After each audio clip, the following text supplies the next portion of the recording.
क्या आपने कभी सोचा है सुनीता विलियम्स और बच विल्मोर का स्पेसक्राफ्ट समुद्र में क्यों बल्कि धरती पर क्यों नहीं उतरा? स्प्लैश डाउन एक ऐसा प्रोसेस जिसकी मदद से स्पेसक्राफ्ट को पानी में उतारा जाता है। स्पेसक्राफ्ट को धरती पर लैंड कराने का यह सबसे आसान और सेफ प्रोसेस है। स्पेस से धरती पर लौटते समय स्पेसक्राफ्ट की स्पीड बहुत तेज होती है और टेम्परेचर भी बहुत ज्यादा होता है, जिसे स्लो करना जरूरी होता है। ऐसे में पृथ्वी के टेम्परेचर में आते ही स्पेसक्राफ्ट और गर्म हो जाता है। लैंड करते समय फ्रिक्शन क्रिएट होता है और सूखी जमीन पर उतरना खतरनाक हो सकता है, जिसके कारण वो ब्लास्ट भी हो सकता है। आपको याद होगा 1 फरवरी 2003 का समय, जब कल्पना चावला धरती पर वापस आ रही थी, लेकिन धरती के एटमॉस्फेयर में एंटर करते ही कोलंबिया स्पेस शटल टूट गया और उसमें आग लग गई, जिसमें कल्पना चावला सहित सभी 7 अंतरिक्ष यात्रियों की मौत हो गई थी। इसलिए इस बार स्पेस एजेंसी ने दूसरे तरीके को अपनाया है। मतलब जिस कैप्सूल से सुनीता विलियम्स और बुच विल्मोर वापस आ रहे थे, उसकी स्पीड 28,000 किलोमीटर प्रति घंटे थी और उसका टेम्परेचर 1600 डिग्री था। स्पेसक्राफ्ट की स्पीड को कम करने और यात्रियों की सुरक्षित लैंडिंग के लिए स्पेसक्राफ्ट को पैराशूट की मदद से पानी में उतारा गया।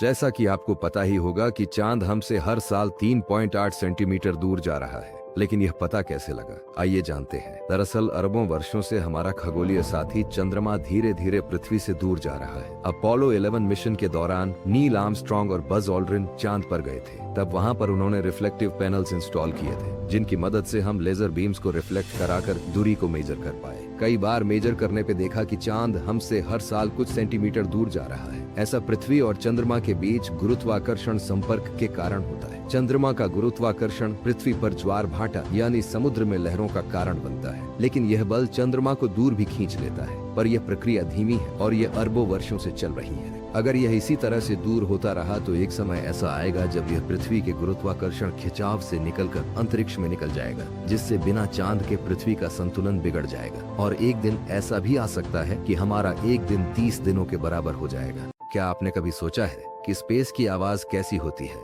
पहली बात तो अंतरिक्ष पूरी तरह से शांत है और यहाँ कोई हवा मौजूद नहीं है, क्योंकि अंतरिक्ष एक वैक्यूम है और ध्वनि तरंगें वैक्यूम के माध्यम से यात्रा नहीं कर सकती।